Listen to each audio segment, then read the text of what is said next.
Merhaba kıymetli seyircilerim, Oktay Usta'nın mutfağındasınız. Sizler için güzel şöyle misafirlerinize sütlü bir tatlı ikram etmek istiyorsanız tam Oktay Usta'nın vereceği tarif sizler için olacak. Ayrıca çocuklar çok severler. Krem şokole hazırlayacağım sevgili seyircilerim.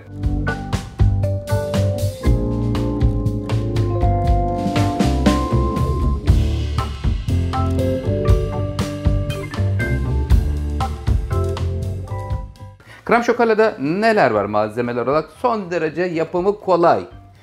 Sevgili seyircilerim, 1 litre tam yağlı süt kullanıyoruz. 1 su bardağı toz şeker, 2 çorba kaşığı kakao, 2 çorba kaşığı mısır nişastası, 1 çorba kaşığı pirinç unu. Hepsi de tepeleme dolu olsun. Kıymetli seyircilerim, burada 50 gram bitter, 50 gram sütlü çikolata, toplamda 100 gram oluyor.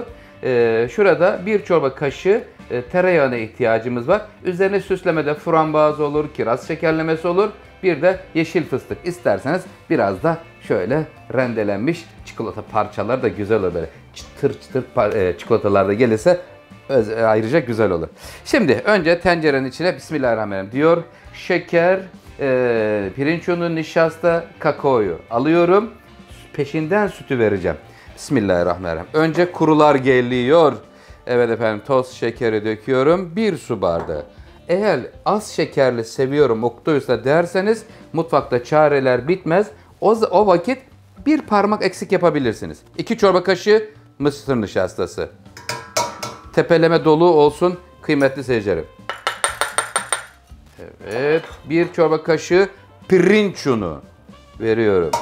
Pirinç unu yoksa mutfakta çareler bitmez.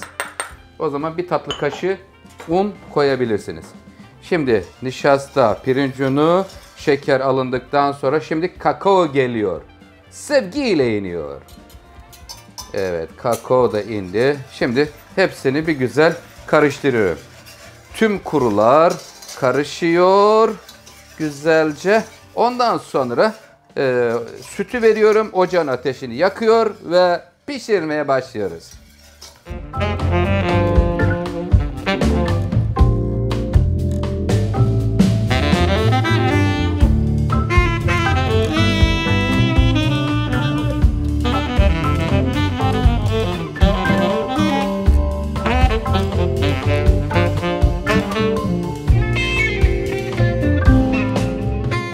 Evet sevgili seyircilerim, krem şokolamız şu anda kaynamaya başladı. Kaynayana kadar sürekli karıştırıyoruz. Başından ayrılmıyoruz.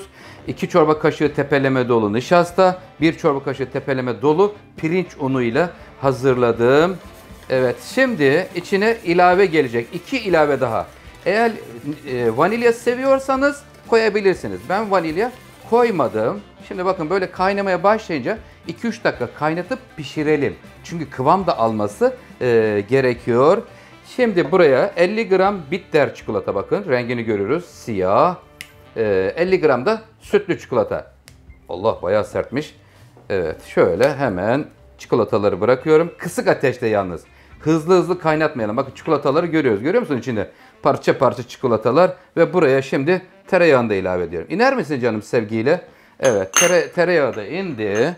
Kısık ateşte ağırdan sevgili seyircilerim kaynatıp 2 dakika sonra özür dilerim. Şimdi kaynadın mı canım? Tamam. Ocağın ateşini kapatıyorum. Daha kaynatmayalım çünkü buradan sonra kıvam dengesi bozulmasın. Ocağın ateşini kapattım. Sıcaklığıyla çikolata ve tereyağı eriyor. Böyle şu haliyle 3 dakika sürekli karıştıracağım. Biraz böyle şokolamız kremsi bir yapıya kavuşsun. Ondan sonra aparatımız burada bekliyor. Aparatımızın içine döküp bardaklara paylaştıracağım. Ya da kaseler olabilir. Evinizde hangi uygun servis kaplarınız varsa onlardan yararlanabilirsiniz. Ama 3 dakika boyunca sürekli karıştırıyorum. Bir kıvam alması için güzel damakta özel bir tat bıraksın diye söylüyorum. Bu karıştırmak çok önemlidir sevgili seyircilerim.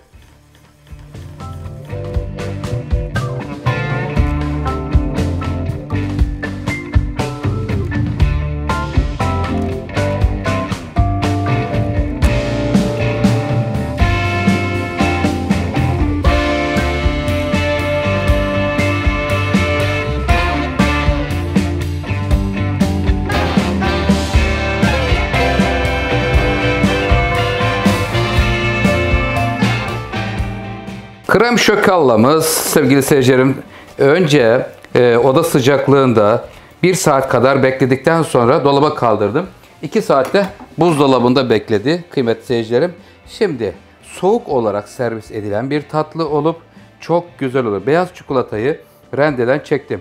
Çektikten sonra şöyle beyaz çikolatadan koyacağım. Ondan sonra biraz da fıstık serpeceğim. Onun üzerine de frambuazlar koyup güzel bir şık sunum yapacağız. Buradaki renkler önemlidir kıymetli seyircilerim. Rengarenk olması güzel tatlımızın özel bir tatlı olduğunu gösterir bize. Hemen şöyle kenarlarına doğru biraz yeşil fıstık, çikolataya doğru değil de kenarlarına doğru serpelim. Böyle renklilik güzelleşsin.